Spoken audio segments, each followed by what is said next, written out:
काफ़ी अरसे से ख्वाहिश थी कि सैयद-उश-शुहदा हज़रत इमाम हुसैन अलैहिस्सलाम का चेहलम करें।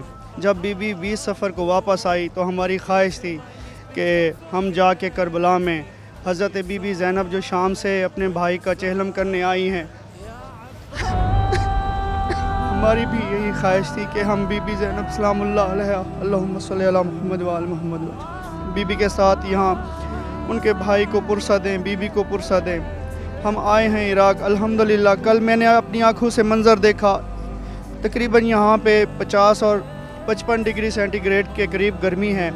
छोटे बच्चे, छोटे मासूम बच्चे, बड़े लोग, बुज़ुर्ग लोग यहाँ पे खाना लिए हुए हैं और कह रहे हैं कि हमारे पास आएँ, हमारे मौक़िफ़ से आएँ।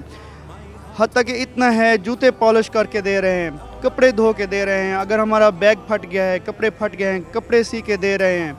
हमारे उलमा रास्तों में खड़े हुए हैं, हमारा इस्तकबाल कर रहे हैं, हमें खाना, हमें पानी पेश कर रहे हैं।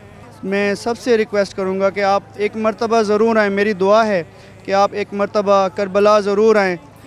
नजफ़ से करबला सफ़र आपको नसीब हो, मेरी दुआ है। आप यहाँ आके देखें कि इराक़ के लोग यहाँ पे आपकी कितना खिदमत करेंगे।